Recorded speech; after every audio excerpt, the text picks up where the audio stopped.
Have you ever been through something and you don't know what just happened, but you know it was important to go through? This is that journey for me.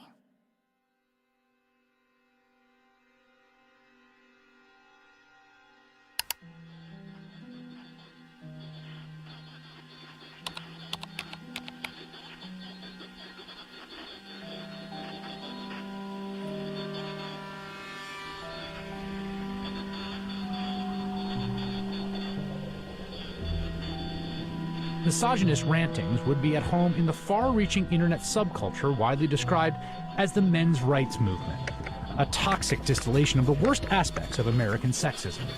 It's a universe of message boards where men get together to express their hatred towards women. I thought men's have all the advantages in the world these days. That's utter nonsense. Men are routinely ground up in a family court system that is misandrist and biased against them. They are the majority of the homeless. They are the majority of suicides. They are the majority of the drug addicted. They are the majority of the unemployed. They are the majority of school dropouts. They are a majority of those in prison. How do we know that they're not the cause of these problems? There's a reason that women live longer, Mark. Let me tell you. It is because we are stronger and we are happier at the end of the day than most men. And that is factual, and you know it. And when men are married to women who scream like you, they just want to die sooner. When you have it, when you have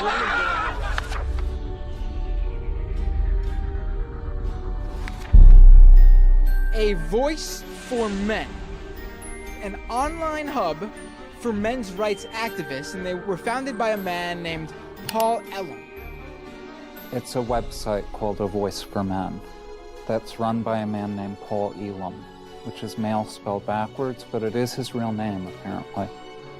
It's a gathering of women haters. The Southern Poverty Law Center has classified that group and men's rights groups as hate groups. He wrote a piece declaring the month of October to be Bash a Violent Bitch Month. I mean, literally to grab them by the hair and smack their face against the wall, he wrote.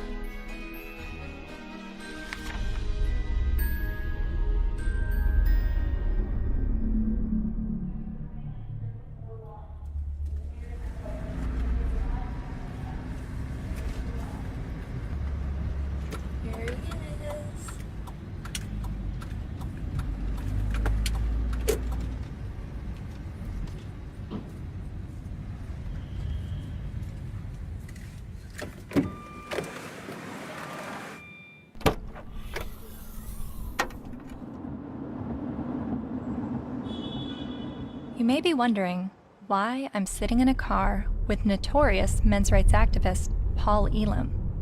That's a valid question, and to answer it, I need to start at the beginning of how I became a feminist. I was a quiet kid preferring to observe from afar. My mom put me in theater classes when I was 8 years old to break me out of my shell, and I loved it. So much, to the point that I decided to move to Hollywood when I was 18 years old to become an actress. What I wasn't prepared for was to be pigeonholed as the blonde who always died. Billy?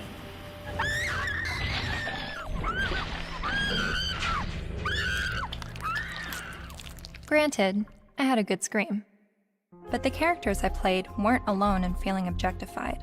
I was commonly harassed on the streets, hit on by married producers, told by photographers to come back when I lost 15 pounds and got a boob job, and a plethora of other uncomfortable experiences, all while still being a teenager.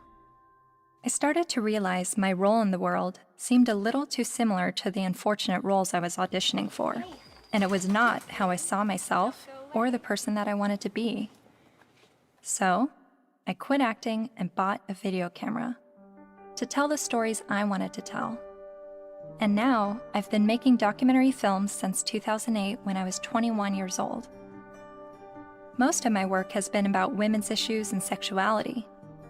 I've covered a range of topics from the phenomenon of purity balls to reproductive rights, single motherhood, and LGBT rights. After releasing my film in 2012 about marriage equality, I was at a loss of what topic to explore next. And that's when two horrific stories broke the news. 2-star high school football players in Steubenville, Ohio, have been found guilty of raping a West Virginia teenager. The video shows the former Steubenville student callously joking about the incident. That's like rape. It is rape. Bro, they raped her. You know you do it? Bro. They raped her. This is the funniest thing I've ever seen. Outrage across India as a 23-year-old woman, the victim of one of the most horrific rapes India has ever heard of. A 90-minute horror for a 23-year-old medicine student on this bus. Gang raped and beaten. Her friend assaulted and thrown out of the bus. Every day, every woman is facing violence on the streets. I started to research this rape culture.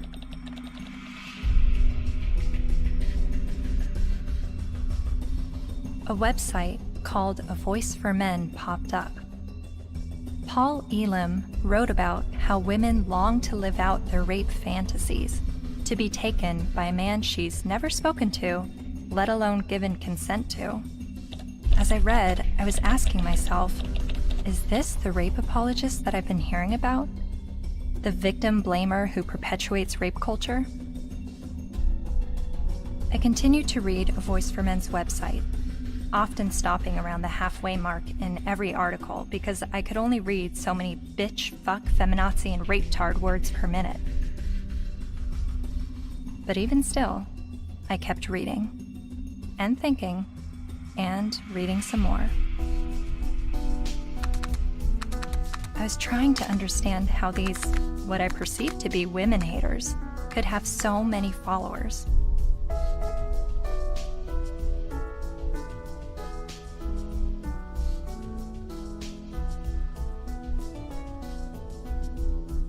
So, I decided to meet these MRAs. The ones leading the movement, and some of their followers too.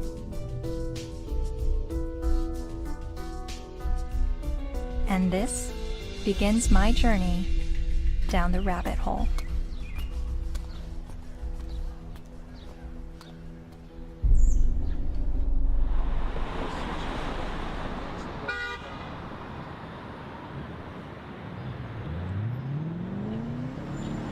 This, ladies and gentlemen, is an historic moment. Never before has there been a gathering of this magnitude to support men's and boys' issues. We have got serious problems. I have been working in this area advocating for the rights of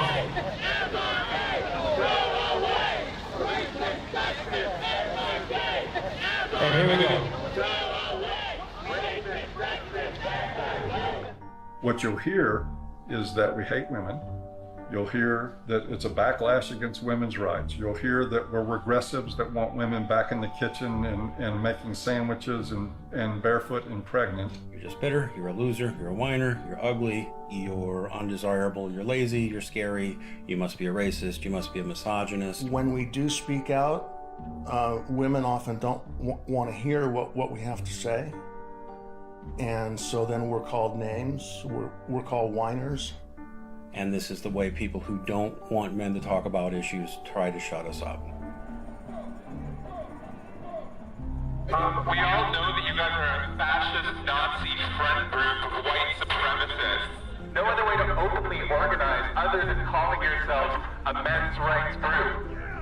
We're somehow disempowered because we're white men. Maybe it's just because you're pathetic. We're here to fight how misogynistic assholes think they have the right to oppress women. White men are starting to feel misplaced because women are sharing space. It's disgusting, and scroll the fuck up, and don't confuse suffrage with oppression. Everyone suffers, it's universal. I am a man, and I need feminism. And it is crystal clear that the problems for men and boys are real. I would like to turn the microphone over to Paul Elam of A Voice for Men for some words.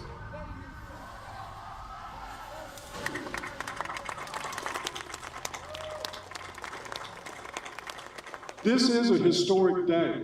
I've never seen a gathering like this out of concern for the general state of affairs for men and boys in this culture.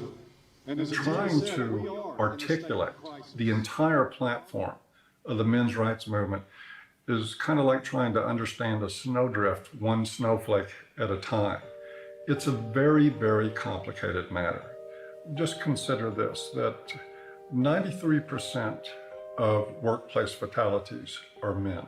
4 of 5 suicides are men. Men are dropping out of higher education at very alarming rates.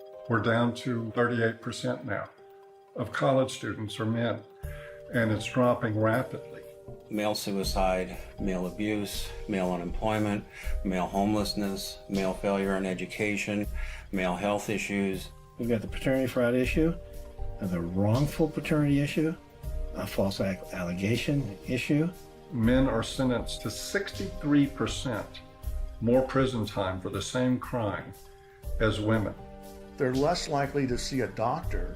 They're less likely to have health insurance. The family court system truly is biased against men. I mean, there's just no question about it. It's really the pro-choice for women only movement, because men, they're denying men any kind of choice once a child is conceived. Her body, her choice, right? Think about men. His body, his choice, not so much. Because the U.S. government does not want to send you to die. It would rather send me to die. Young men that are failing to launch, they're staying in their homes of origin far past the time that we would normally expect them to individuate and move out and go live their lives.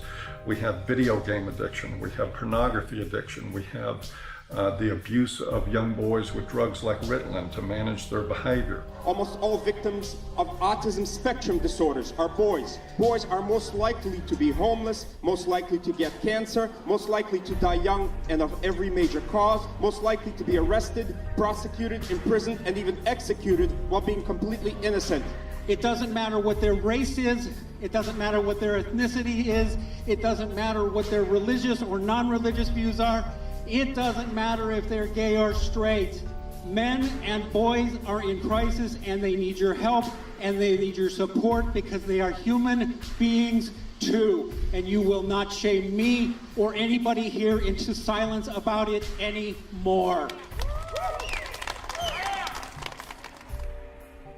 But if you start to talk about those issues and address them in terms of how they affect men and boys as a group, people get hostile about it. The idea is that men have all the rights, they've always had the power.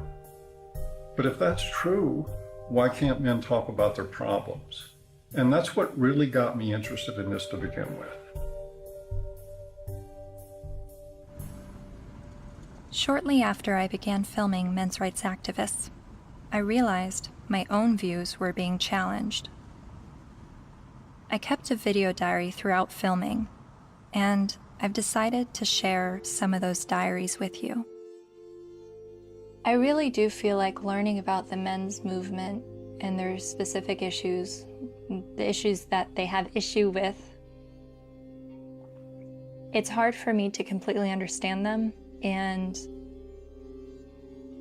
just automatically feel welcome in that space of talking about these issues, because at least with feminism, whenever I heard about the issues that feminists were fighting against, I always felt like I had something to draw from and experience to be on board with that. And that's always been why I've been drawn to the feminist movement, is because a lot of what they spoke about I had personal experiences with, and with the men's movement I have very little personal experiences with the issues that they talk about.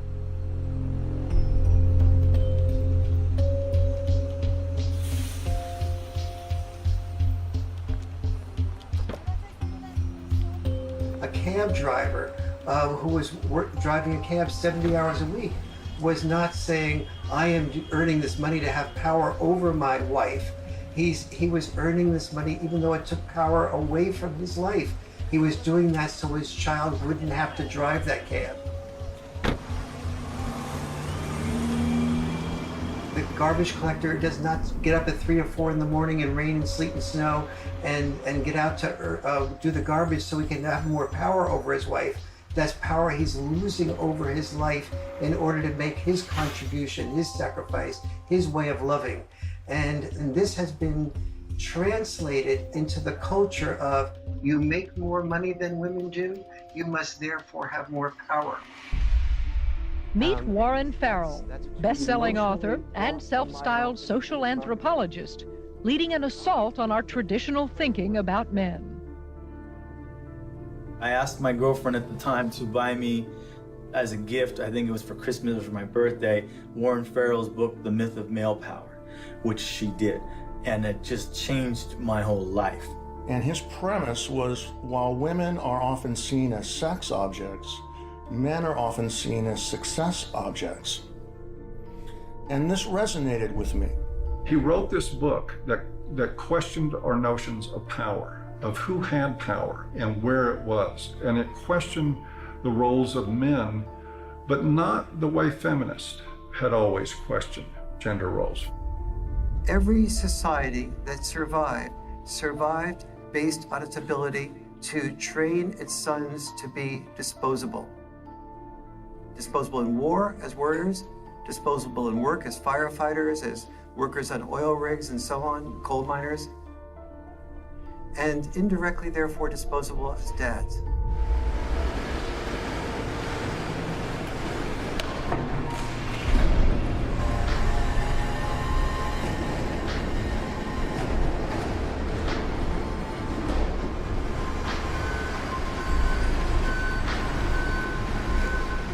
What happens in men's life when they're raised that they're worthless unless they're a provider, that they must work, even if they have to take on extremely dangerous work, they must get this done or they're useless as men?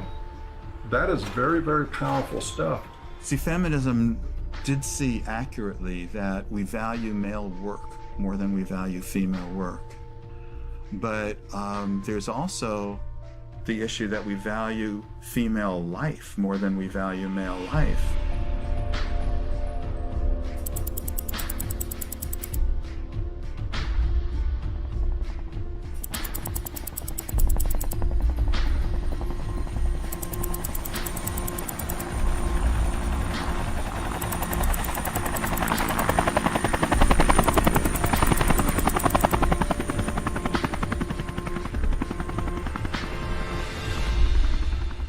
Even when that plane went down in New York City a few years ago, and that, the pilot was a hero for the way he landed it and saved everybody. Word arrived over the citywide fire frequency that a commercial jetliner was in the water with 155 people on board.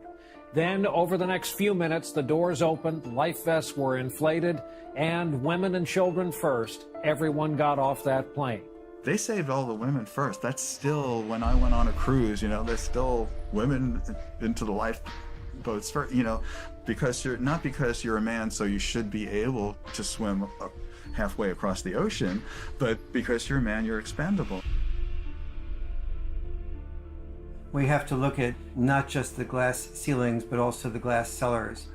And Paul, I think as you were saying, we have to look at men just not only as human doings, but also as human beings. When you survive because somebody else is willing to die, like in war, then that you are immune to the pain of the people who are dying because you have an investment in their being willing to die. You say, I will build a statue, I will remember you in a history book.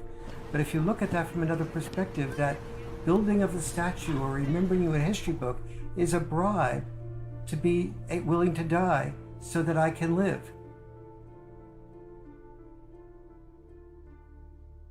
But both sexes, in the area where they are rejected, tend to turn what rejects them into an object. So the area where men... I'm watching this lecture that Warren Farrell's giving in the 90s. I see some women in the crowd, and a lot of them have their hands folded, and there is a little bit of uncomfortableness by being a woman in a crowd of people while the speaker's talking about how men are oppressed and women have it so great. It kind of puts you on the defensive as a woman. And understanding that I feel that way makes me wonder, are men having their arms crossed, listening to a feminist speaker talk about how men have all the power and women are oppressed? Are men feeling like, what are you talking about? I don't have power and we have it pretty shitty on this side of the grass too?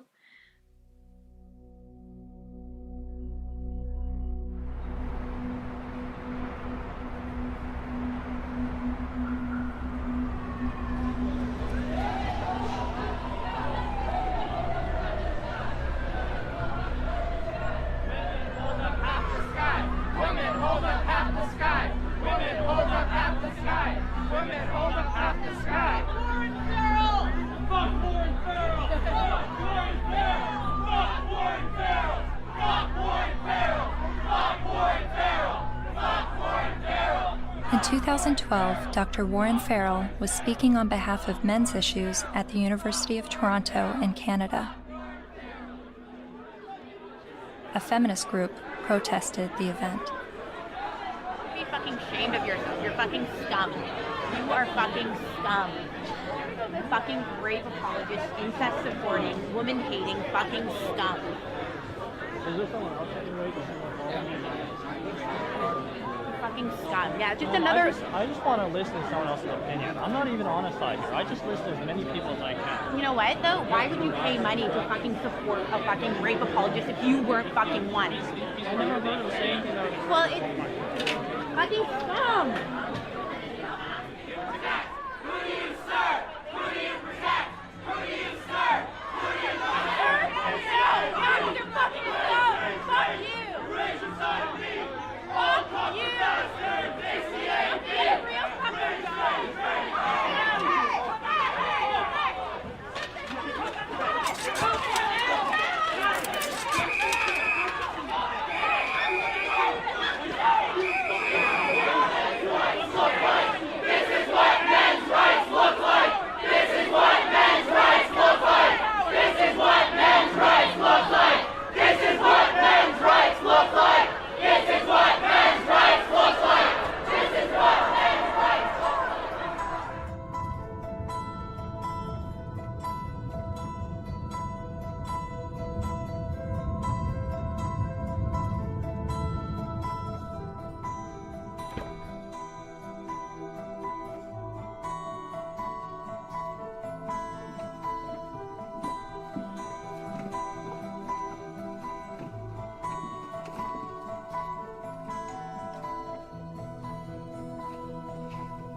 Hi, how are you? I'm Cassie. You're Cassie. Oh, for some reason I thought you were a male, which I'm just delighted that you're a female. Well, thank you. Very glad to meet you. Yeah, you too. Come on in. Thank you. Thank you. But Farrell wasn't always so attentive to men. In fact, for years he focused almost exclusively on women's issues, rubbing shoulders with feminist leaders like Gloria Steinem. And he's still a card-carrying member of the National Organization for Women. I believe that women cannot hear what men do not say. And he's got a lot to say to both men and women in his provocative new book, The Myth of Male Power. I was making a very significant amount of money speaking around the world on behalf of women's issues alone. I went through a period of forming men's groups.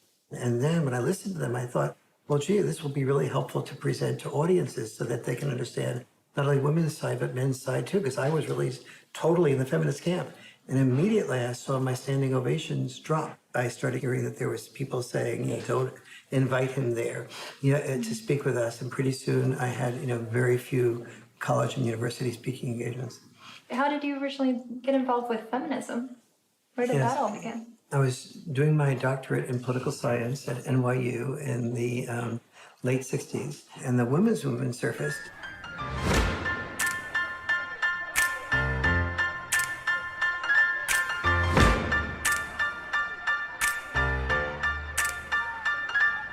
And I started to say, this is the most exciting thing I've ever heard, because I'd heard of civil rights, gay rights, But suddenly, women were saying, I don't want to be confined to just being a homemaker or a secretary. And so it's like, why shouldn't women be encouraged to do everything they possibly can do? And at that point in time, I saw a lot of women marrying men that they weren't completely in love with, but the man earned a fair amount. And so I thought, that's just a form of prostitution extended over a lifetime. How depressed that must make a woman. And it's not going to be good for a man either. He never knows whether he's loved for who he is or loved for what he has. And he's afraid to give up producing because he's afraid to lose love. And so women who were successful to me appeared to be women who would free men from having to be all, wrapped up in just being the only breadwinner and supporting 1, 2, 3, 4, 5 people, which, it's one thing to support yourself.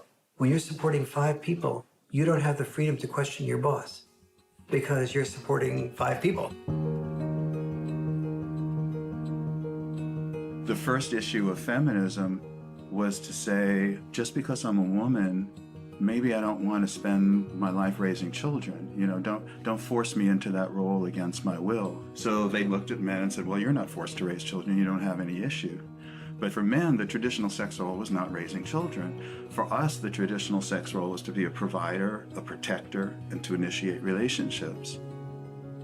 Each of us has traditional sex roles. Don't force us to carry out those traditional sex roles. We have the same rules set up for men that they've always lived by, that you need to protect and provide at any cost. But we've changed everything where it concerns women. They now have access to everything men have always had access to education, to work, to whatever they want to do. But they're not the ones driving the semis. And they're not the ones in the coal mines. You don't hear the National Organization for Women complaining that there is just not enough female ditch diggers. It is still men carrying the lion's share for what it takes to operate and maintain this society. And it is still the expectation that if somebody's going to go down with the ship, it's going to be men.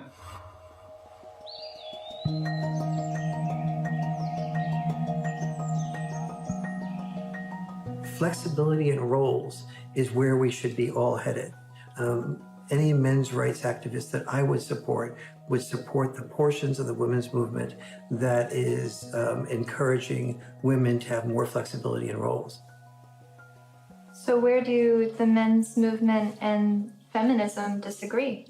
Well, only on the fundamental belief that the women's movement says men are the oppressors, that we are involved in a patriarchal world in which men invented the rules to benefit men at the expense of women. But don't we live in a patriarchy?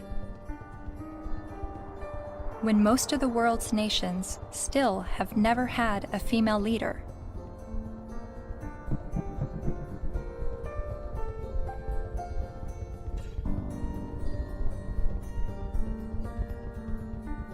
And less than 5% of CEOs of Fortune 500 companies are women.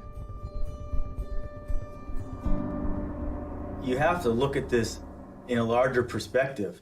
Patriarchy is the result of gender roles and not the vice versa. Traditionally, women's power and responsibility has been in the reproductive sphere, while men's power and responsibility was in the productive sphere. You have to reproduce to continue the species, and you have to produce to feed people so that they can reproduce. So, it's like they work together.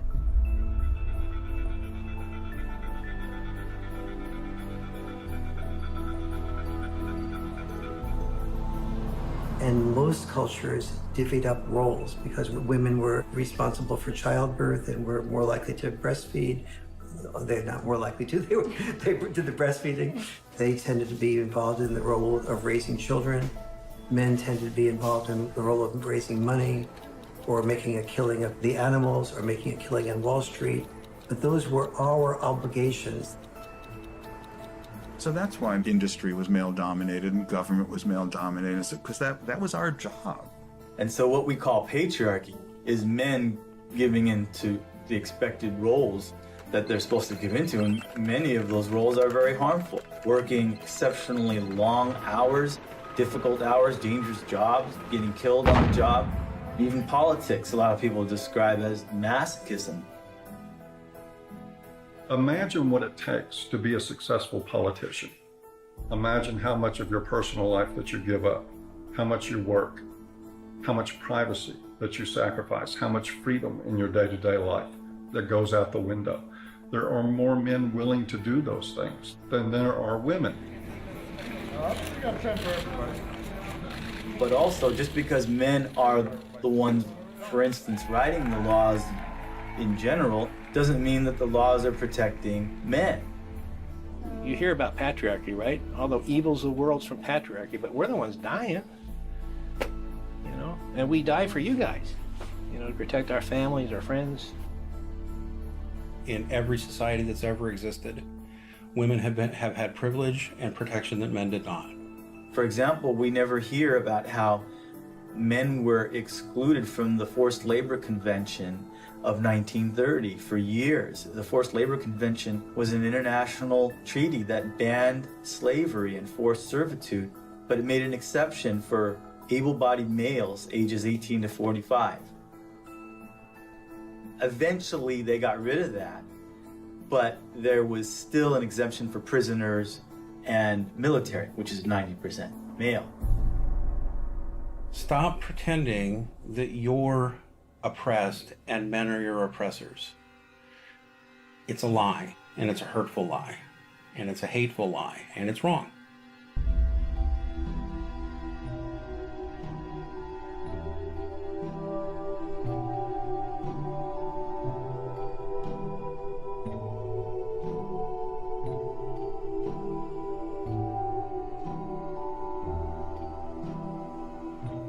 You talk a lot about the red pill in A Voice for Men. What is the red pill? Oh, it's sort of a cultural slogan. It comes from the movie The Matrix, where the character Neo is given the choice between a red pill and a blue pill. You take the red pill, you stay in Wonderland, and I show you how deep the rabbit hole goes.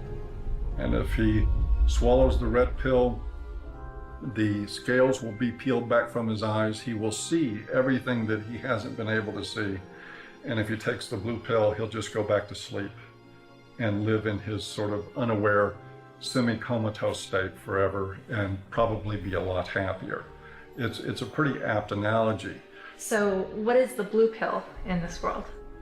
Well, the blue pill is the paradigm that most people live by, that men have all the power, that they've always had all the power, that domestic violence is a problem that's committed by men against women only, that sexual assaults are only committed by men against women, that women don't make the same money for the same work as men. Teach men not to rape. Only men can stop rape. Men commit domestic violence. We need to stop violence against women instead of just stopping violence. That is feminist training. The MRAs say that we live in a blue pill world where women are victims, men are perpetrators, and it's all a lie.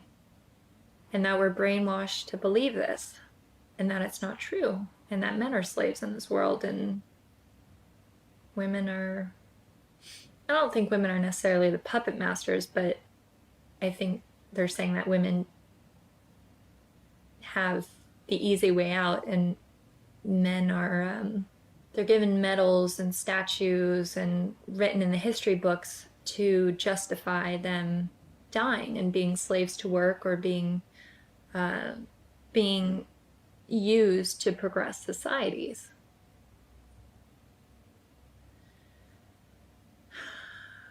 And I've believed for so long that I'm at a disadvantage for being a woman, and that I have to work harder than everyone else, and I have more to overcome, and I have more to prove just because of my gender.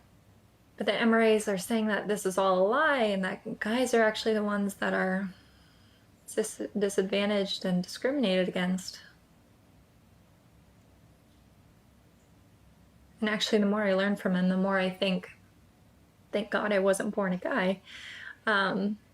Because I don't think that the expectations on men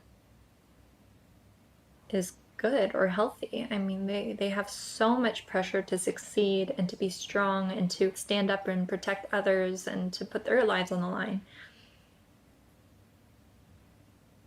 I don't think I would want that responsibility. But, 50 years ago, no, I wouldn't have wanted to be a woman.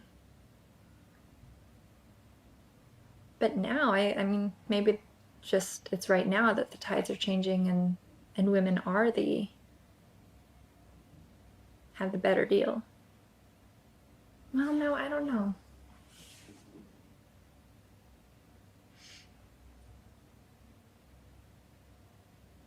And then sometimes I think the MRAs are just duping me and giving such a strong pitch about what they believe in to convince me of something that's actually just some out there theory that men are discriminated against and women have the advantage. Yes, this is Cassie Jaye. It's regarding a documentary about the men's rights movement, and we're looking for feminist voices now to speak in the documentary.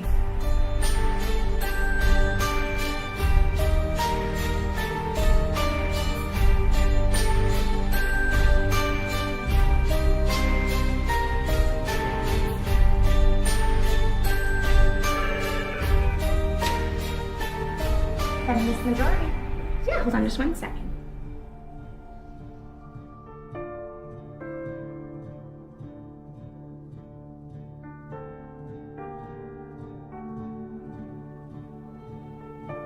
So I realized, okay, I need to bring some feminists into the mix, make sure that we have that side spoken for.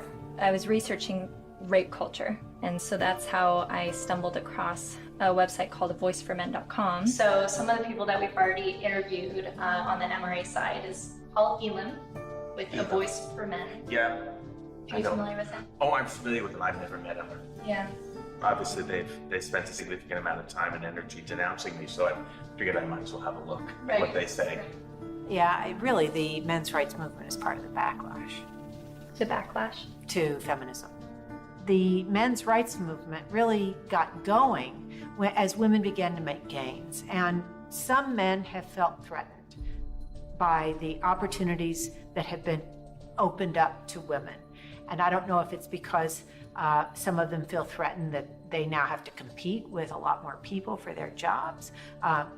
They now can't get into the best schools if a woman or a girl has better grades. Think about it. Grandfather's generation probably had it pretty well, right? All of his needs, his shirts were ironed, all of that was always taken care of. Well, grow up. Realize the world has changed. And as much as the MRAs would like things to go back to the way they were, and use the argument that women have an advantage now, no person looking at the data can possibly say women have an advantage. We're just beginning to get a level playing field here. It's not tilted in our favor, I can tell you that. And they know it. They know it.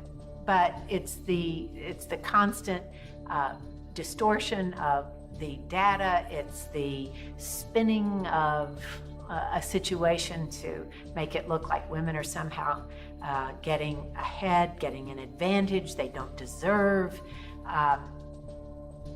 It's part of the backlash. Political organizing comes from a feeling of victimization, which is why the men's rights movement makes that claim that men are the victims of discrimination. But it doesn't have much traction because, you look around and it's hard to see it. We don't have movements called, straight liberation. The question I would pose rhetorically is the men's rights movement really the gender version of the white nationalist movement? Because there are plenty of white people who say that they are the victims of reverse discrimination. So of course it's not going to have very much traction. You can't really organize the people who are superordinate.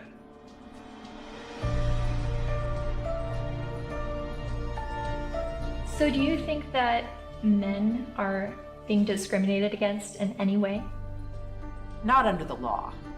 Men are not disadvantaged under our laws. Or in the business world, as a class, men are not underrepresented on corporate boards or at the top of the Fortune 1000 companies. In the corporate world, in the business world, in a lot of parts of academia, in the military, in the sports world, still pretty much a male-dominated world, and where a lot of the privileges and power and status accrue to men. Men are advantaged over women, no question. No one can debate that, not with a serious, not in any seriousness.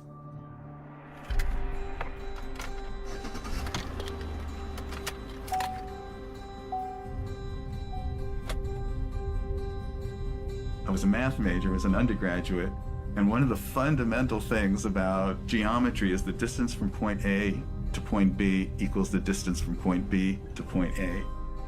And if women are so different from men that men can't understand the female experience, we need to listen to women to describe it, then the male experience is so different from the female experience that you can't understand it. You need to listen to us. You can't really compare how men and women have suffered from sexism, because there's no way to quantify, that kind of suffering. So if a woman says, well, I miss 30% of my income,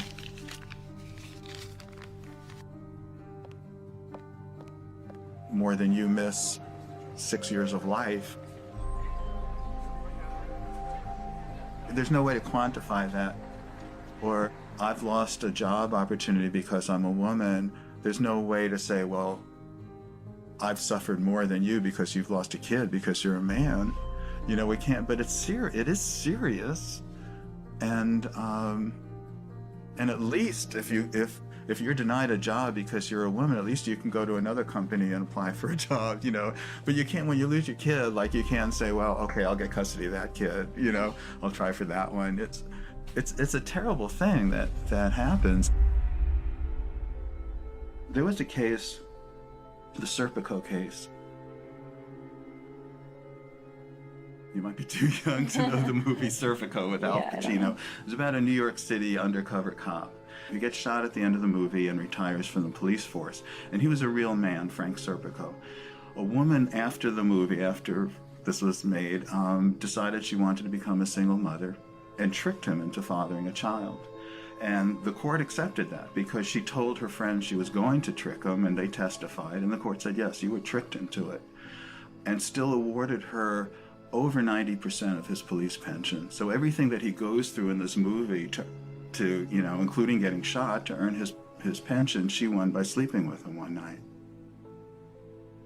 My son's mom wanted to have children with me, and I had always refused, saying, you have this anger problem, you need to get counseling, I'm not going to consider having children with you until that's dealt with, because she would lose her temper almost every day and just use any weapon she could, and like a child's the perfect weapon. So I was really definite about that.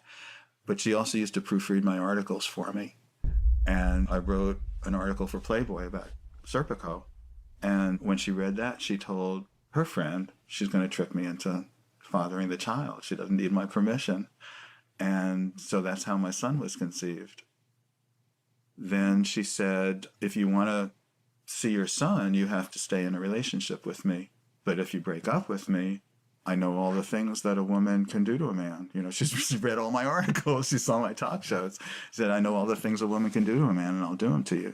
So that's what I had to deal with. Like everything that I had been raising awareness about for the previous 17 years, then she combined into one thing for me to live through.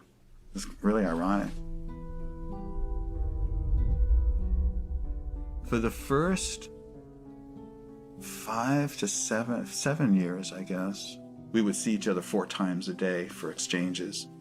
On average, every single day, I had to deal with some scene. A scene meaning she would just not show up, or she would hold the kid out and then pull him back and hold him out and pull him and just kind of play with me, or she'd let me have the kid and then she'd stand in front of the car so I couldn't move. You stay in Mommy Town tomorrow. You stay in Mommy Town for a couple of days, 2 days, and then you come back to Daddyville. Another time I saw her hold him by the shoulders and say, Daddy is a bad man. Daddy is a very bad man. And so he had to go through this long custody battle, and the decisions that they would make, you would just go, wow, there couldn't be any explanation. You know, either they're absolute idiots or it's biased. There's just no other explanation for it. One other thing, his mom is obese and wanted him to be obese for various reasons. One thing is so he would identify more with her side of the family than mine, because we're all thin. Another was so that he would enjoy being with her more, because when he was at my house, he had to get activity, you know, and eat well-balanced meals and get his sleep and stuff. And at her house, they would bake brownies and stay up late and just watch TV. And so where would you, if you're a little kid, you know, where would you enjoy being more? But he self-reported to the mediator how upset he was about being obese, that the worst thing in school was when kids called him fatty, and how he cried. And his physician said that he's really concerned medically. And then what I did, he was at an age where he would imitate things that I would do. You know, I gave him a broken shaver, so when I shaved, he would pretend to shave. And what I did was I started weighing myself every morning and writing down my weight, the date and the weight. And I taught him how to read a scale. So he kept his own records.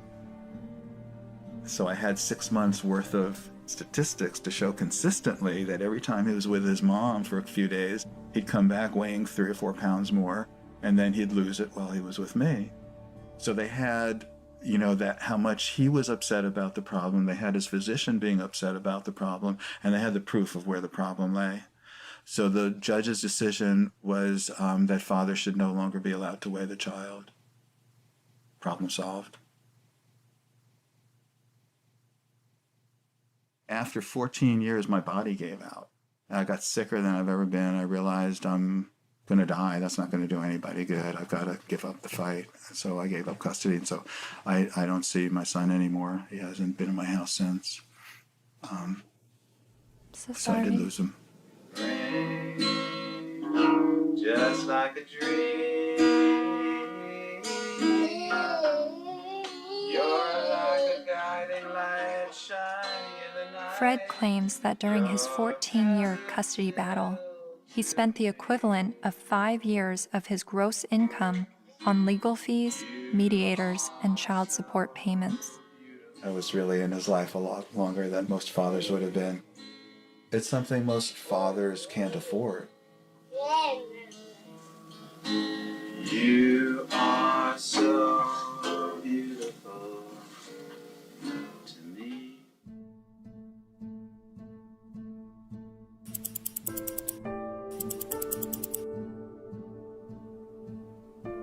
We generally know that fathers don't get as good a deal in family court, and we don't really complain about it until it happens to us. And even then, a lot of men don't. Many men's rights activists come into being men's rights activists as a result of getting a divorce, wanting to be equally involved with the children, and realizing that women have the right to children and men have to fight for children. When your family courts run on the supposition that mothers are more fit to be custodial parents and that fathers are more fit to provide a check every month and to become what we like to call Uncle Daddy, where they visit their children. To me, that's one of the greatest obscenities in the world, the idea of visiting your own children, where you get to see them for 2 hours on Wednesday night, and you get to have them for X amount of hours every other weekend, and you have no say in how they're brought up.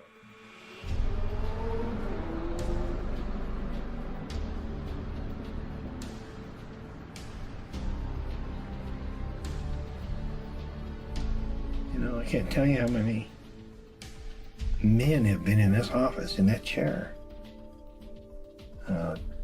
in tears because they can't see their kids.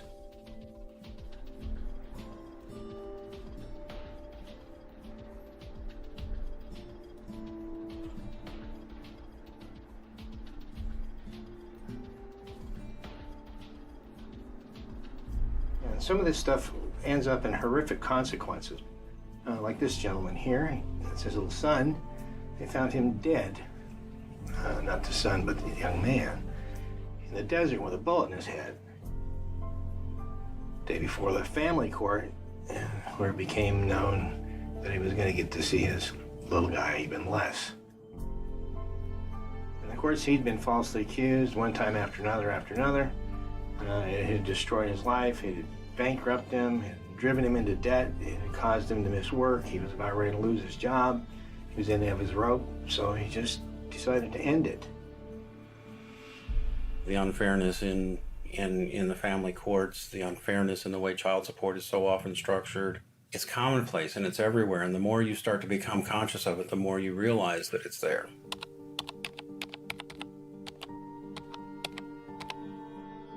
I started to research some fathers' rights issues and came across some harrowing stories. Like this man in South Carolina who found out his only daughter was adopted away by the mother without his knowledge or consent. His daughter was with an adoptive family in California, so he began his fight to get his daughter back.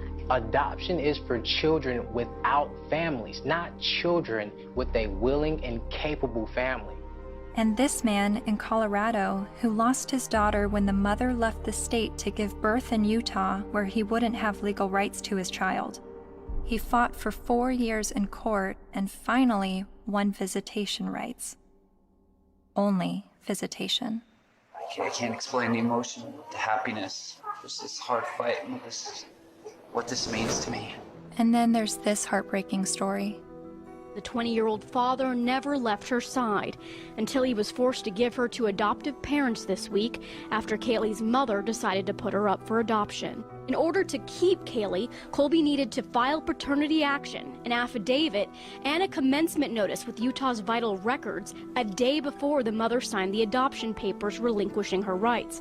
But in Colby's case, the mother only gave him a few hours' notice of what she was going to do. I would like her back. Men in the men's movement are not upset about having to be fathers. They're upset because they're not allowed to be fathers. That guy blows his head out, blows his brains out at the family court. And people don't think there's something wrong with that? And we just open the doors tomorrow for business as usual, and that's okay?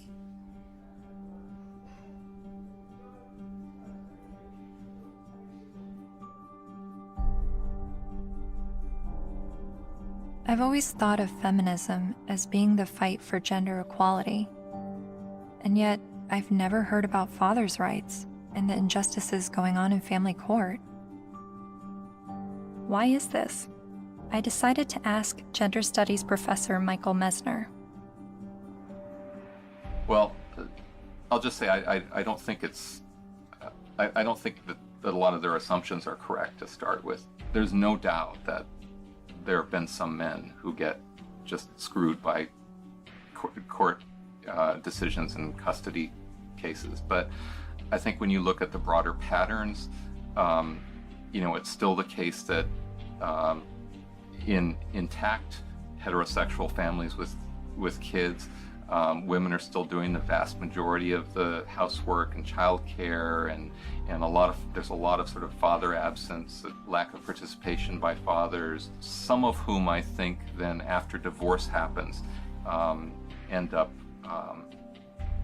suddenly wanting equality, as fathers when they haven't really been participating equally as fathers before. So to me, it always kind of swings back to the feminist perspective of how we need to push for full equality across the board, including before divorces. And if we have that, then we might expect more symmetry after divorces happening. The more I researched fathers' rights, the more I realized how deep this rabbit hole goes. Not only in the amount of issues, but also in the vast array of perspectives on these issues. I decided to create a flowchart of what I thought fathers' options might be following a surprise pregnancy. I then put a green line for the paths that I thought would be good turnouts for the father, and I put red lines for the paths that seemed to not be good for the father. Then I created a flowchart for women's options, and did the same with green and red lines. And as I stepped back, I saw all the red lines for the women's options if she does not want the child. But something dawned on me. Of every path the biological father could go down, he's at the mercy of the woman's sole discretion. Although women have very difficult choices to make, she at least has the choice. But for biological fathers, they have no say over their parental destiny.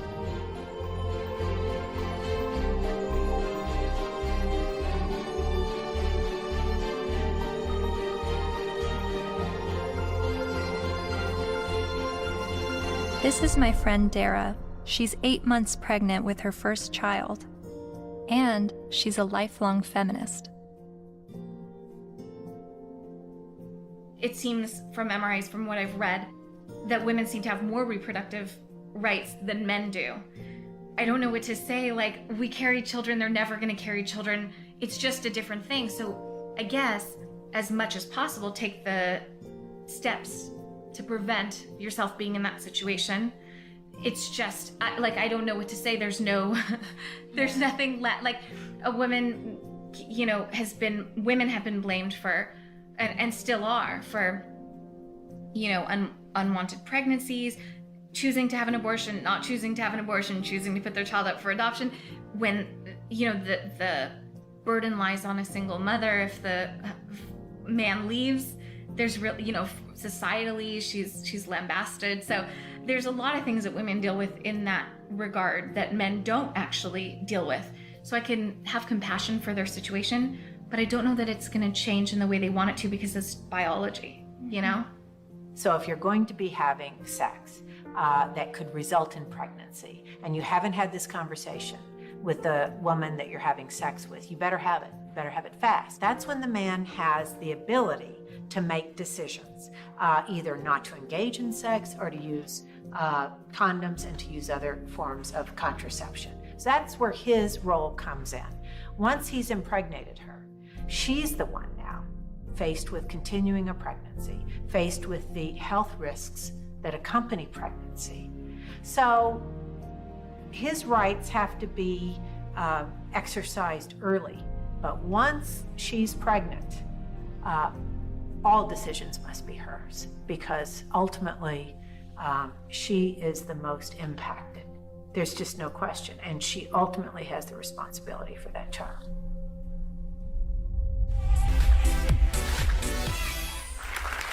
So before we were married, he promised me we would have 2 kids, and now he doesn't want any more. My friends think I should trick him and stop taking my birth control. Men have never been in control of our bodies. We're the ones in control. Clap if you think that she should trick him. My people. Up next, everybody. So it sounds like men's reproductive rights are limited to the choice of whether or not to have sex and the choice of whether or not to use protection. But what if he's tricked into fatherhood? Or what if he's not even the father? What does paternity fraud look like? It's ugly. It's extraordinarily ugly. And we have to distinguish between paternity fraud and wrongful paternity. What's the difference? Wrongful paternity can be innocent. Okay, we went to a party. I had sex with 6 guys. I think it was when I was hanging out the window I got pregnant, but I wasn't sure. But, you know, if anybody knows that guy's name, would you please have him call me? And then she names one of the other guys, and he didn't have sex with her. It wasn't malicious. It wasn't intentional. She wasn't trying to harm anybody. She was just trying to figure out who it was. Wrongful paternity. More often, and less facetiously, okay, I'm married, I had an affair. Obviously here, there's all sorts of problems because there are more victims than the person who's named as dear old dad, who may be the wrong one. there's everybody involved in the family, like a situation in Texas where the family had 5 little towhead kids, all guys, all little blondos. And all of a sudden, one day, one of the little blondo kids gets in trouble, has to go to the hospital. They can't get a hold of mom. They get a hold of dad. Dad rushes to the hospital, needs to give blood. Whoops. Can't do it. Wrong blood. What? All the kids look alike. Turns out it was the guy down the street. You've heard of this case? No, it's a real case. So what happens to this family? Can you fathom what happens to this family? How do you think the kids feel when they find out dear old dad isn't dear old dad and it's the guy down the street? How do you think dad feels? That these 5 little boys that he still loves dearly, when he finds out they're not his bio children, but he still can't tear away because he loves them. He's devoted himself to these. How do you think he feels? I mean, it's horrific. Horrific. That's not wrongful, that's deliberate. So that's paternity fraud. That's paternity fraud. She knew who the father was and lied about it. Paul was right when he said, trying to understand the men's rights movement is like trying to understand a snowdrift, one snowflake at a time. There are unique fathers' rights issues that vary between unmarried, married, and divorced dads. But there are also men's rights issues for non-biological fathers. Like this man who is facing jail time for failure to pay child support for a child that DNA tests prove isn't his. Carnell Alexander still owes more than $30,000 to the state for a child that's not his because the mom wrote his name down because she needed to name someone in order to get welfare benefits. And I had to put him down as the father. That was the only way I can get the system. I'm almost homeless. I'm almost in jail. I'm out of work. My money is being threatened to be taken. He says the law needs to be changed, so when this happens, as it often does, other men don't become dad by default.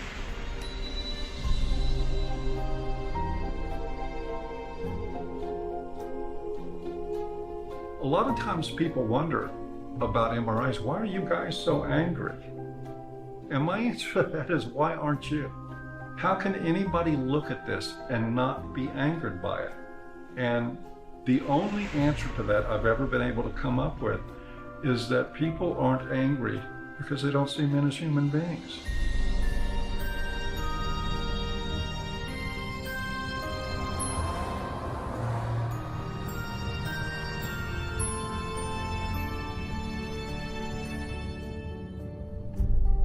I continued traveling North America, meeting MRAs from all walks of life,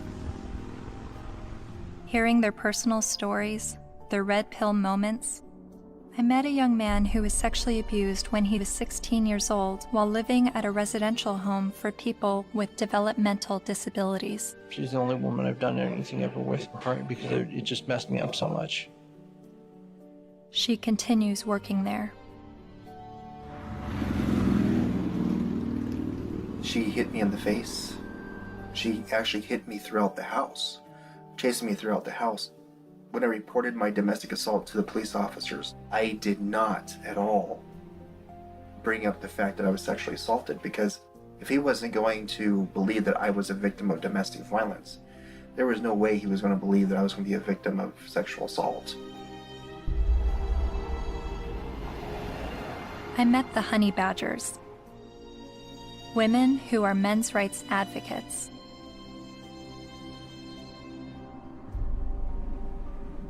And then there was a 15-year-old boy, there was a 35-year-old woman, and then later on she came out of jail and she was able to collect child support from this boy that she raped. Yeah. After getting out of jail. So there's lack of fairness for men in the court systems.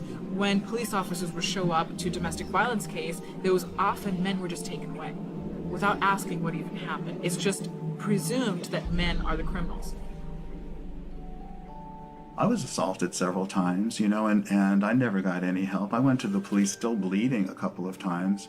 And one police officer said, I'll never forget this. He said, if she starts hitting you again, you better get out of there fast, because if she just breaks a fingernail trying to hit you, we'll arrest you. I mean, I can't tell you at this point how many guys I've talked to who are like, yeah, you know, she stabbed me and they put me in jail. Not only are there endless studies that show women are just as violent as men are, when I would talk about it, invariably, men would start coming out of the woodwork with stories. Stories they were afraid to tell, stories that they got laughed at for, stories that they got blamed for. It's hideous. This is not flattering to men, to talk about men's vulnerabilities. No. To talk about the ways that they are not strong and that they are, well, weak. And to be honest about it, it's not flattering. A solution for both genders is that we need to be able to recognize how men are vulnerable, and we need to be able to recognize how women are actors. Because we have a huge blind spot, especially when women do bad things.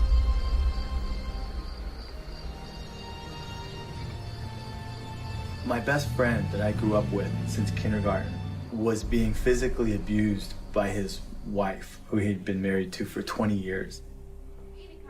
She'll break glass and throw it at him, punch him. I've seen it just happen spontaneously, and it was frequent. And he's bigger than her, but he didn't want to hit her. And he didn't want the children, they had 3 minor children, he didn't want them seeing this at all. So he would usually just go outside because there would be glass breaking or things being smashed or yelling, and he knew that the neighbors might think it's him. So he would go outside so the neighbors can see what's happening. Eventually I said, look, you need professional help, and so does she, and maybe the kids do too. So I called a bunch of domestic violence shelters. I just looked around online and I called, but every place that I called said, we don't help men. We don't help male men at all. And I started becoming curious about why that was, because I learned that these were state-funded shelters. And I know that men pay at least half of the taxes that fund these shelters if they're state-funded, and I just was wondering why. So basically, there was no place to take him, and it just continued. The problem just kept going.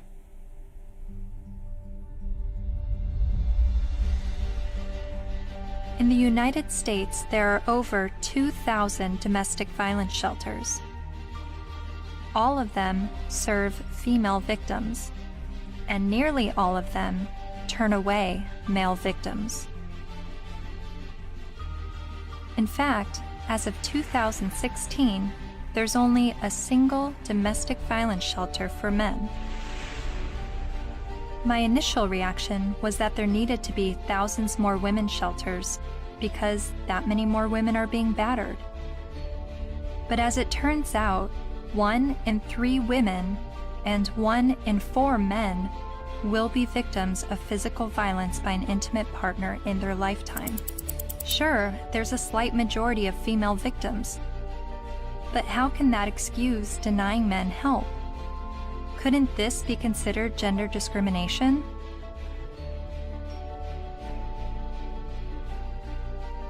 Think of it this way. Roughly 78% of all suicides are men. If suicide prevention services only served men, wouldn't we see the gender discrimination immediately? If there are over 2,000 women's shelters that turn away men, and only 1 shelter for men, obviously the resources don't match the need. How are you involved in the men's rights movement? Well, from the very beginning, when I first opened the Refuge, which was in 1971 in Chiswick in London, almost as soon as I took the women in, I got a house for men. A Voice for Men's editor-at-large, Erin Pizzey, founded the first ever women's shelter in 1971, and she is widely revered in the men's rights community. Because you see, what I knew from the beginning, most domestic violence is consensual. Both are involved. Sometimes one's the perpetrator, the other plays the victim, then it crosses over. It's not as though it's just all men or all women. It's both, and occasionally innocent victims, very innocent. Battered children grow up to batter, that's what I learned, whether it be a man or a woman. And I now know that if a woman comes in with a history of violence in her own childhood, the chances are she will be probably violent to her children, and she will want to live on this knife edge of crisis and danger. I haven't been allowed to speak, that's the difficulty. Why is that? Because I'm completely barred from all conferences. I'm not allowed to walk up the step of my own refuge. I bought the bloody building. But no, because there's feminists, the woman who runs it is a very heavy feminist. She won't have anything to do with me. What did you say that made them hate you? That women could be equally as violent as men. That was from the beginning.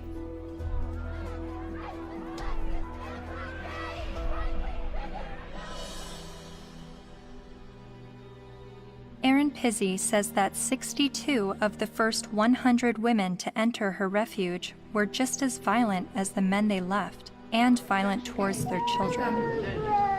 But there's levels of violence, isn't there? I deny the fact that I'm violent. Well, I'm violent. So am I. You know, I'm very violent. Well, verbally, and you know, I could quite easily hit somebody. You know, very, very easily. And I've had an argument. But the feminists I've met have an entirely different take on domestic violence.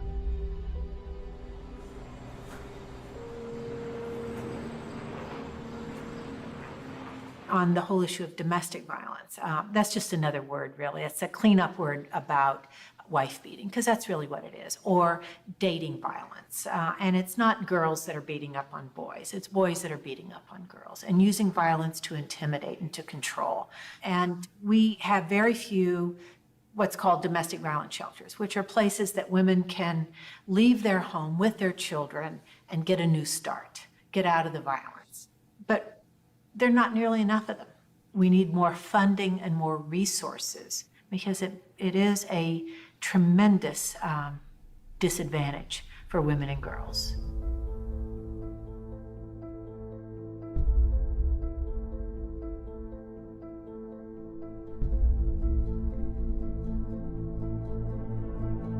In 2014, the CDC released a report revealing that over 5.4 million men and 4.7 million women had been victims of intimate partner physical violence within the previous 12 months.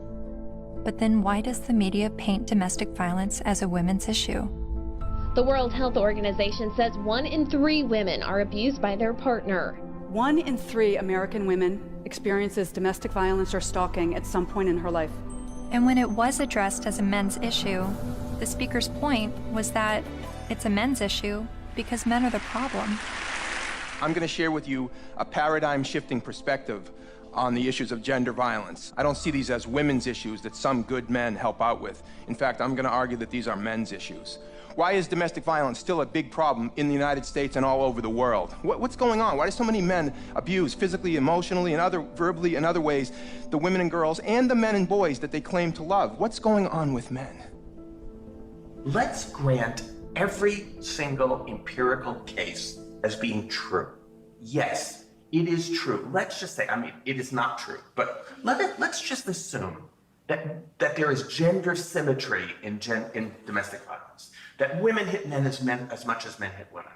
If I were to say that, I would say, and therefore we need boatloads more funding for domestic violence, to develop shelters and adequate interventions, because there's this hidden epidemic of men who are being beaten up by women. Or I could say, as the men's rights movement do, therefore we shouldn't have these shelters and we shouldn't fund them because the women are all lying.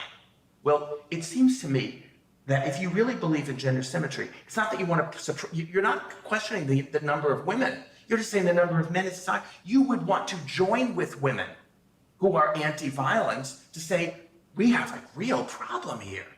You know, it's not even a gender problem. It's a problem of women hitting men and men hitting women. We've got to get boatloads more funding. Let's work together. That seems the logical response to this. But instead they're saying it's like a zero-sum game. If we fund the women, then we're going to ignore the men. Well, we're not going to ignore the women because we all agree that the levels are as high as we say. But it does sound like a zero-sum game when only women are receiving services in domestic violence situations. And of all the men's rights activists I've met, none of them question the number of female victims, but they are calling attention to the high number of male victims that are being dismissed.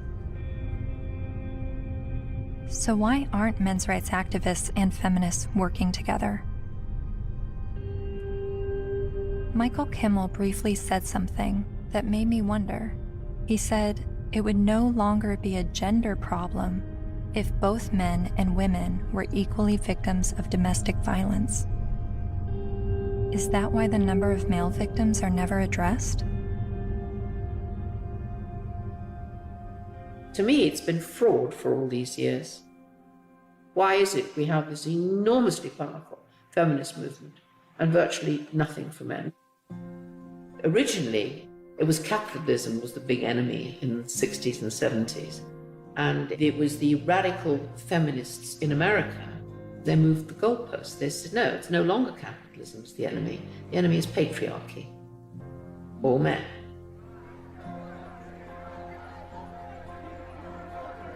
And that's how the women's movement began. And it was enormously successful. The new mood in the refuges was going to be that no men could work in refuges and can't today. They can't sit on the boards. And boys over 9 or possibly 12 can't go into refuges, or you call them shelters. Their mothers have to make other arrangements for them, which I find shocking. And it ring-fenced money. I think that that particular time when the feminist movement were desperate for funding because they'd run out of publicity, and they were desperate for funding, and they needed a just cause. And unfortunately, it fell into their laps. It's an enormous industry. I mean, violence against women, they get something like, well, it's $1 billion and over a year. And an awful lot of that goes on really supposedly rehabilitating men, but essentially punishing them with something that's called the Duluth model. Duluth Power and Control Wheel. You guys know about that? No. I'll give you a copy. In 1977, I think, a bunch of crazy women up in Duluth, Minnesota figured out they had the solution to domestic violence, and it was all about patriarchy and all about men. And it's the Duluth Power and Control Wheel, because men are all about power and control. Of course, not you ladies. You guys, you don't control anything. You have no power. You're just sweet and innocent little things. Okay. So when this power and control wheel is divided up in all these things, you know, about who does this and who does that and blah, blah, blah. Of course, it's all men.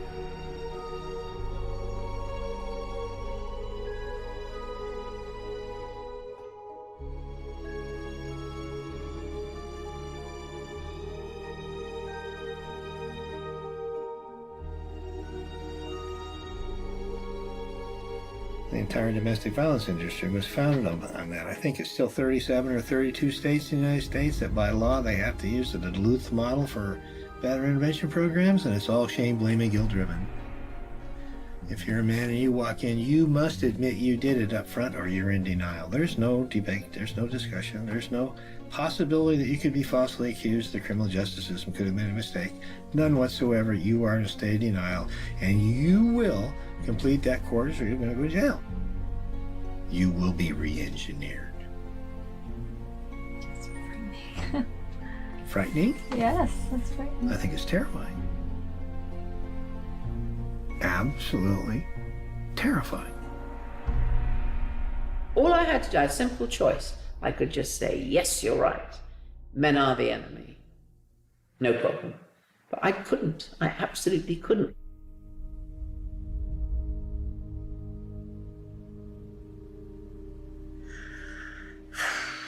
Just getting overwhelmed. Because I don't know where I'm headed with what I believe and what is right and what is wrong and who is wrong and who is right, and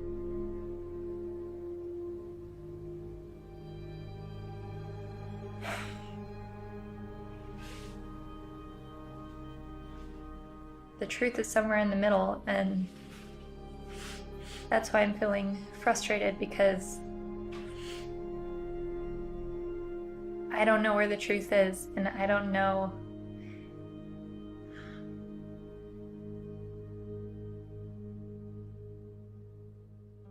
When I decided to make a film on the men's rights movement, I never anticipated questioning my feminist views. But the more MRAs I met, the more I felt compelled to remind myself why I was a feminist. I signed up for a women's group. Welcome to our Women on Your Power workshop. Only 4% of the Fortune 500 companies are led by women. Women only hold about 14% of corporate executive positions and less than 20% of our governmental positions. I made video diaries complaining about how I had to change what I wore to walk alone at night, how much time it took me to get ready for work, all the housekeeping that was on my shoulders. In comparison to other gender issues, these videos seem trivial, but I made them nonetheless. I attended women's rights rallies.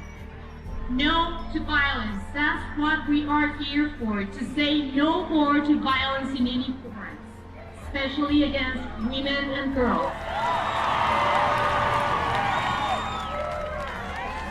I repeated women's issues in my head like a broken record. Female genital mutilation, sex trafficking, reproductive rights, maternity leave. And social media helped remind me of women's issues. We have fought for everybody else's equal rights. It's our time to have wage equality once and for all, and equal rights for women in the United States of America. We are struggling for a uniting word, but the good news is that we have a uniting movement. It is called He for She.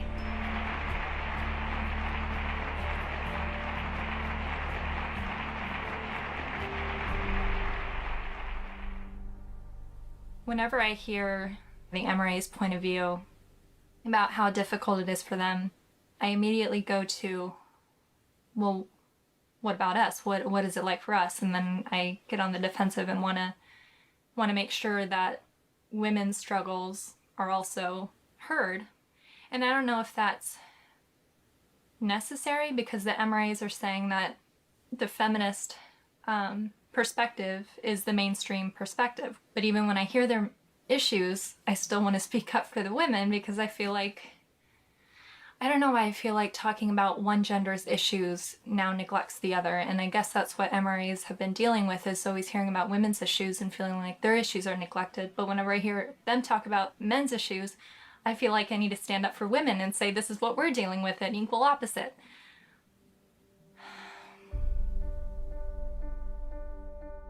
I met with men's rights activist Karen Strawn late one night in a noisy bar.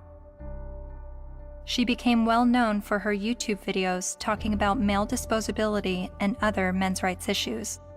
And she's a honey badger.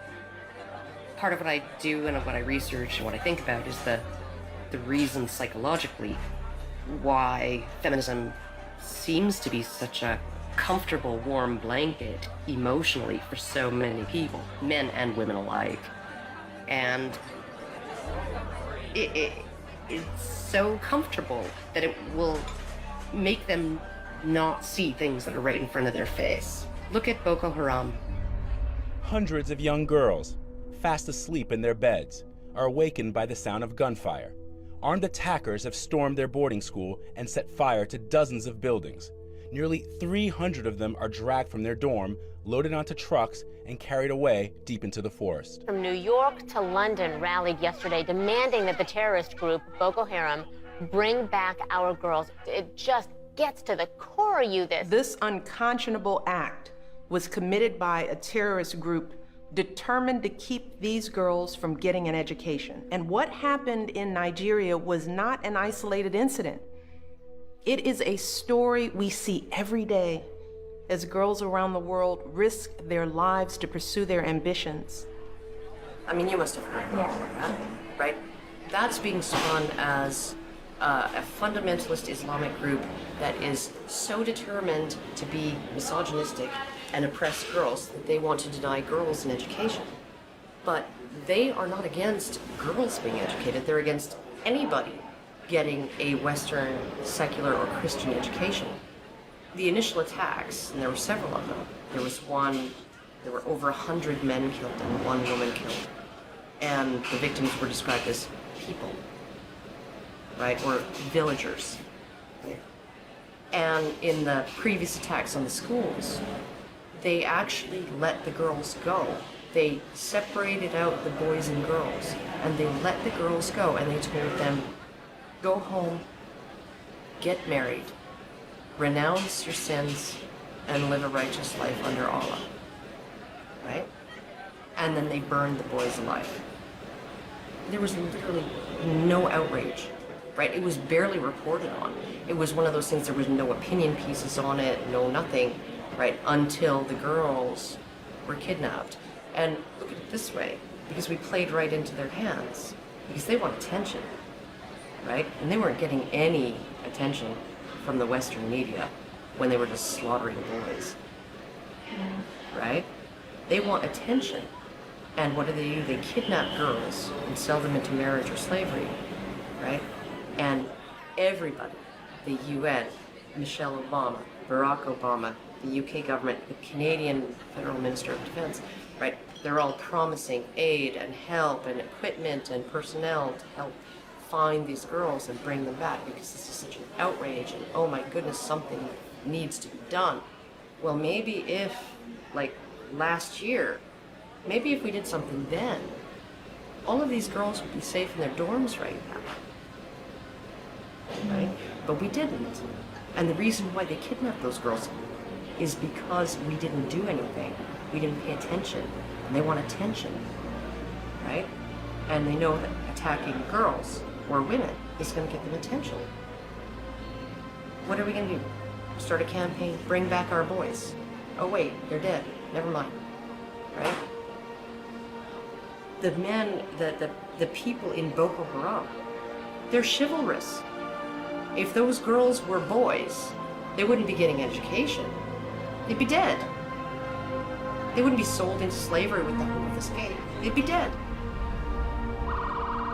Boko Haram has been fighting for Islamic rule in Nigeria since 2002. Its members have killed hundreds of people.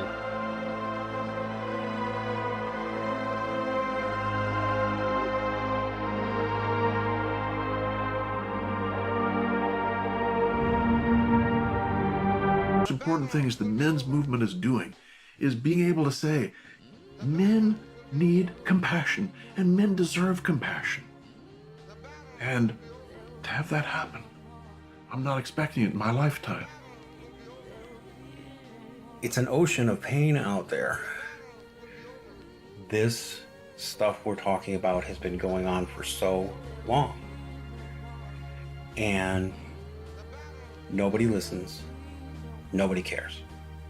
It's one thing when you look at what happens to women and you feel normal, healthy outrage about it, and that should happen. But when you can look at what's happening in our courts to men, in our medical establishment to men, in our schools to men, and yet we remain so cerebral about all of it. Yes, well, that is certainly something to consider. If it were happening to any other group, we would be having protests from coast to coast. And the fact is that it is happening to men every day, right in front of our eyes, and people will get angry at you if you try to talk about it. That's how deep the prejudice runs. But there have been protests, not with the intention of shining light on men's issues, but rather with the goal of silencing any discussion of men's issues. Like at Ottawa University, when Professor Janice Fiamengo attempted to give a lecture that questioned the feminist narrative.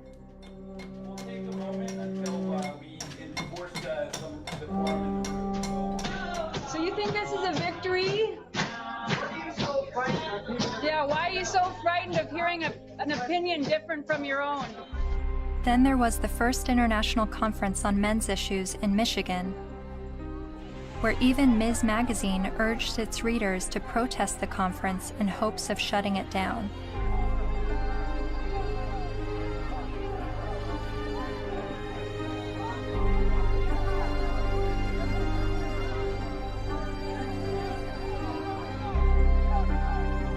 But perhaps the most well-known protest of a pro-men's rights event happened in April 2013 at the University of Toronto, when the Canadian Association for Equality hosted a discussion titled From Misogyny and Misandry to Intersexual Dialogue.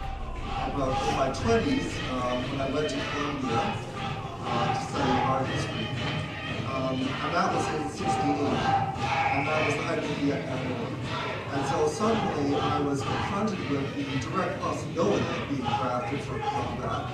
And I discussed that with a member of the community.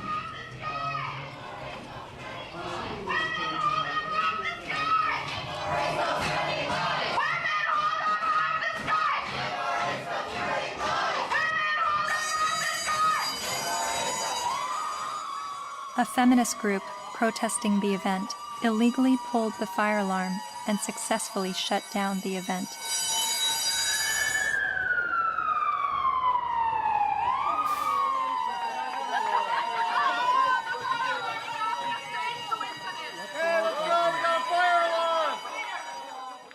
Once outside the lecture hall, feminist protesters and men's rights activists got to speak face to face. So, number one, shut the fuck up for a second. Feminists do not want you to lose custody of your children. The assumption that women are naturally better caregivers is part of patriarchy. Feminists do not like commercials in which bumbling dads mess up the laundry and competent wives have to bustle in and fix it. The assumption that women... This is a list of the things that we're working towards. Now, if you would shut the fuck up for the 50th billionth time, we agree on, actually. These are things that we're agreeing on. And these are things that you've actually all got skewed fucking views on. You think that feminists are trying to take away your fucking rights, but as a matter of fact, what we're trying to do is we're actually trying to work on the same things that you're working on, but except the fact that you're just too busy hating women. You can't fucking see that we're trying to work on those same situations. Are you conflating feminism, which is an ideology, with women, which is a demographic of societies? Okay, Mr. Derailing for Dummies. Okay. You're still a hate An group. ideology. Yes. I also hate a lot of other isms. So you admit, though, racism, like, sexism. Oh, bullshit, bullshit, bullshit. You hate sexism, but you're an MRA. Okay, no, point taken. We win. You obviously haven't Sorry. read our literature. Okay. You don't actually work on anything. You're not creating any change in the fucking world. Your fucking website's a hate website against feminists. You're not actually creating any change. Feminists do not want you to have to make alimony payments. Alimony is set up to combat the fact that women have been historically expected to prioritize domestic duties over professional goals, thus minimizing their earning potential if their traditional marriages end. The assumption...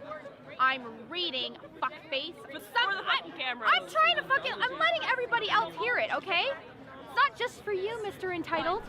The assumption that wives should... Why do you think the men's rights movement is at odds with feminism? What has created that clash and that war between each other?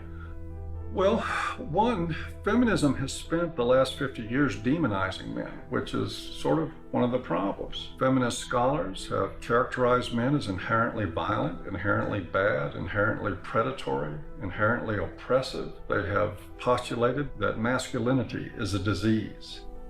Feminists aren't the only problem. The problems didn't start with feminism.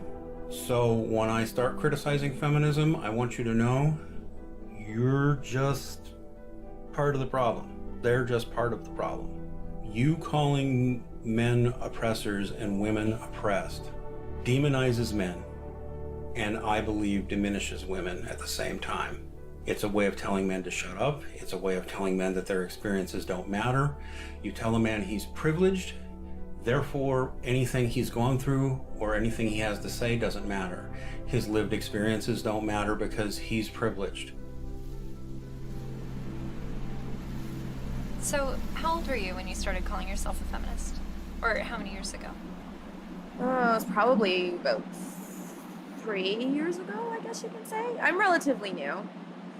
Yeah, but I'm pretty loud, so violence only helps the oppressor, not the oppressed. A lot of MRAs say that feminism doesn't fight for the rights of men. What would you say to that? Cry me a river. Really, because feminism is a movement about the discrepancies when it comes to women's equality, because we're still not there yet. You know, so don't even start with that whole, oh, but you don't think about the men's issue.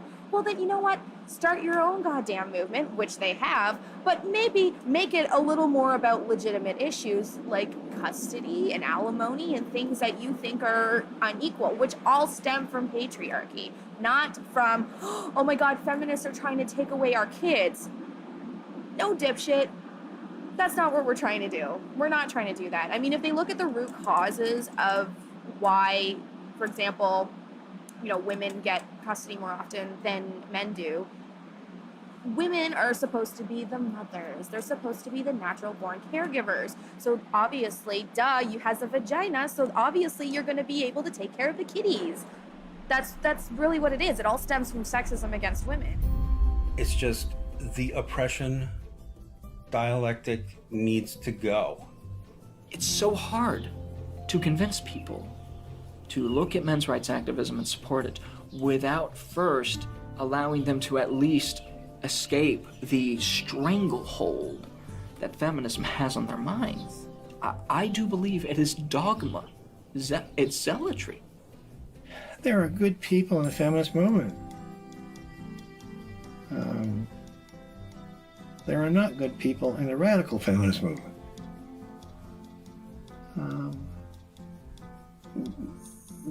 That system is based on hate. And hate is, in my opinion, hate's the most destructive force in the world. They're so quick to call us man-haters or misandrists. Misandry for men? No. Like, they're so quick to say that when all we're doing is talking about, like, patriarchal societies and structures that we want to dismantle. Nothing against men in particular, but just saying, hey, this is the system that we live in, and this puts men above women, and it's not necessarily their fault, but hey, recognize what's happening here, and let's work together to dismantle it. The omnipotent, ever-present patriarchy, the invisible force that directs all of our lives, right? And causes all oppression and all suffering, right? Our devil. And the beautiful, wonderful force for justice, feminism, the way. It's the way. It sounds like religion. It sounds like religion. And oh my goodness, for a movement that's only about equality and isn't blaming of men. They name the force for evil after men and the force for justice after women. And this being a movement is very, very, very concerned about the implications of language. So concerned that if you call a firefighter a fireman, it will discourage little girls from aspiring to be firefighters. And sometimes discourage grown women from aspiring to be firefighters, right? By calling them firemen. But we can call the force for all oppression, we can call that essentially men. Patriarchy, right? And we can call the force for good and justice women. And that kind of language, that has no implications. We're not blaming men. We just named everything bad after them. They're really angry, and they're angry at women, they're angry at feminist women, but yes, men have gotten a crappy deal. But it's not the fault of women or gay people. When feminism says that they have no part in any of this, I think they're not being honest about it. I don't blame feminism for all of it, but I think they've had a role in it. They've written laws that discriminate against men. They fought to protect those laws, particularly in domestic violence areas. And for many, many years, second wave feminism would go through the statutes and change everything that was gender specific to something gender neutral, unless it was something that benefited women, like the domestic violence laws. They didn't change those. Other types of areas like fathers in prison, there's statutes that specifically give mothers certain benefits that fathers in prison don't have. And I challenged that as well legally, but we didn't win on that one. When I wanted to get a commission on men, like the county has a commission on women, the feminists fought that tooth and nail. When Prop 209 was before the California voters, which was to end affirmative action, every feminist organization opposed it. Every time men's rights groups try to pass joint custody legislation, feminist groups fight them. They fought us on paternity fraud. The biggest opposition that I have faced has been from the radical feminists that said, we don't want truth to be the standard, because if we did, they wouldn't oppose automatic DNA testing at birth. And in countries like France, they're saying, well, DNA should mean do not ask. Because it's now illegal to even get a test, and if you get a test without the mother's permission, you will be criminally prosecuted. In Sweden, they tried to create a man tax. In India, the men's rights movement is trying to get the rape laws to include male victims, and the feminist groups apparently are fighting that. I'm not saying all feminists are this way, but I think the ones who are affecting public policy, who have the lobbying power, I think they are. If you just look at their actions, they don't want equality for women. They want special privileges for women and girls. And even though they know in a lot of areas men do not have equality, they are silent. The commandant of the Marine Corps said that he thinks, and I quote, all eligible and qualified men and women should register for the draft, talking about selective service. Do you think women should also have to register for selective service like men? I have to think about whether I think it's necessary to go as far as our military officers are recommending. The idea of having everybody register concerns me a little bit unless we have a better idea of where that's going to come out. Where I want people to register, I want every young person to register at the age of 18 to be able to vote automatically. And I think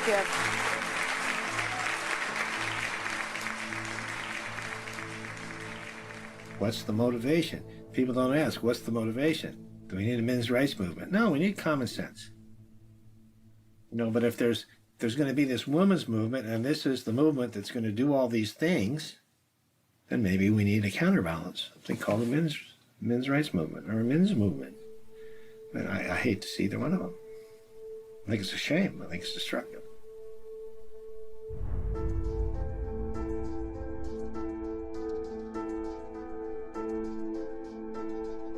I'm hearing what the men's rights activists are saying, and I'm finding the sources to support what they're saying. Men are just as likely to be victims of intimate partner physical violence. Men have little to no control over their parental destiny, especially when he's tricked into fatherhood or he's raising a child that he later finds out isn't his. The sentencing disparity between men and women is 6 times larger than the sentencing disparity between blacks and whites.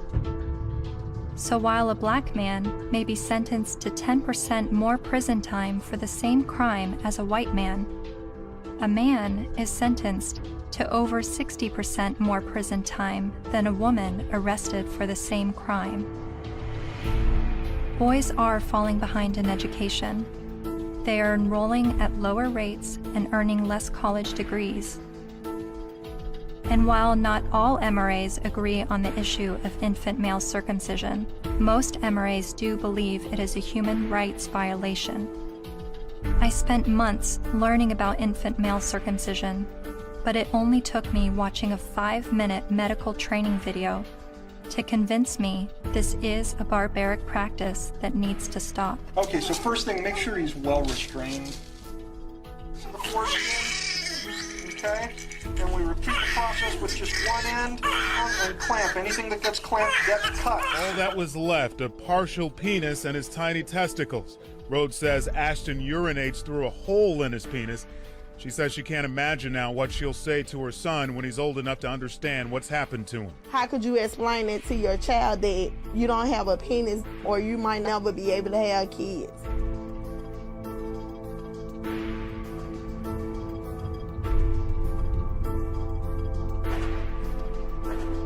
Yes, men are the majority of workplace deaths and injuries, war deaths, suicides.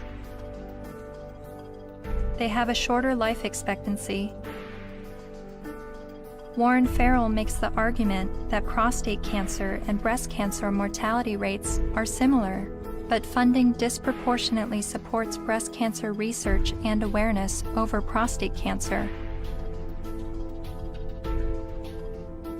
The red pill is about looking at these issues in an honest way, even when it's uncomfortable. And these things are uncomfortable, but without the willingness to set aside the programming and to set aside the false beliefs about what power is and what women are and who women are. Part of what we do is a pretty serious critique of both sexes.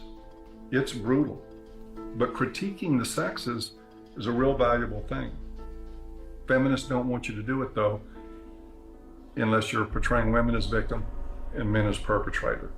The red pill is about understanding that men and women, like everything else in life, it's a mixed bag. You've got victims and perpetrators on both sides of the fence. And that's all. It's real simple. It's just not easy.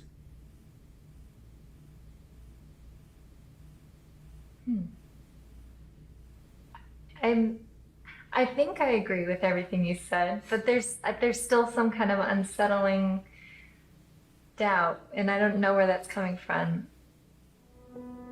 I'm recognizing all of these very serious men's rights issues. But what I don't understand is how I could be agreeing with men's rights activists. Is this the same misogynist hate group I originally discovered online? The Southern Poverty Law Center has classified that group and men's rights groups as hate groups. I looked into what I was hearing from feminists and the mass media about the men's rights movement. I've read a lot and I've heard a lot that the men's rights movement has been labeled a hate group by the Southern Poverty Law Center. Is that correct? That's not quite true. No, they got it wrong. No, this was somehow written up on some kind of anti-men's rights websites as us having listed them as hate groups and so on. That we didn't do.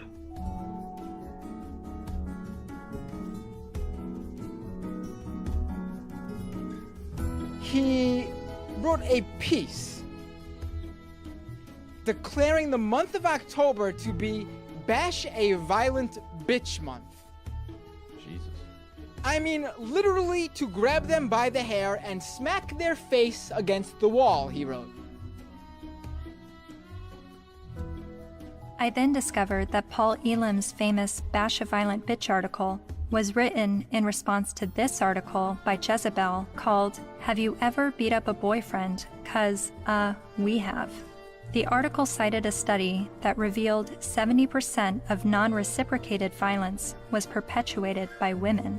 The author then went on to say that she conducted an informal survey at the office, and the gist of her findings was that many women had physically assaulted their man, and it was interpreted as either being funny or he was asking for it.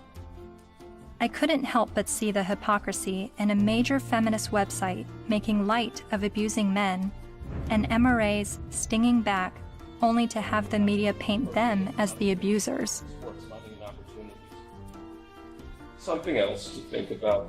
Arriving on campus, boys will also see the effects of women's studies programs, now usually termed gender studies programs. Make no mistake about it, however, they are still women's studies programs. I teach in the gender studies program at Wagner. There are about 900 such programs worldwide. and about 400 of them are in the States. By comparison to those 900 programs worldwide, there is one men's studies program.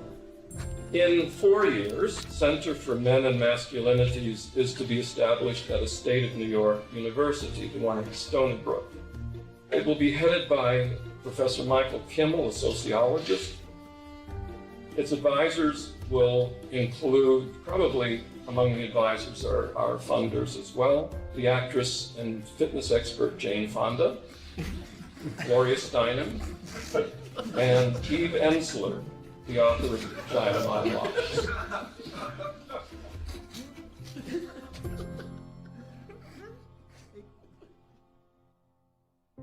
After my year of filming men's rights activists and feminists, my descent into the rabbit hole was not slowing down. My education on gender politics was really just beginning. I learned about other sectors of the online manosphere, like MGTOW, Men Going Their Own Way, and a forum on Reddit called The Red Pill, which is separate from the men's rights community and they do not see eye to eye. I'm told an easy way to remember the difference is that while MRAs want to change the system, Reddit's The Red Pill want to take advantage of the system, and MGTOW want to leave the system. There are so many perspectives on gender, and I believe they are all worthy of listening to. However, the conversation is being silenced. For a society to accept anything said on behalf of women's rights, and then to shame any dialogue about men's rights and call it hate speech is precisely the problem. I don't know where I'm headed, but I know what I left behind. I no longer call my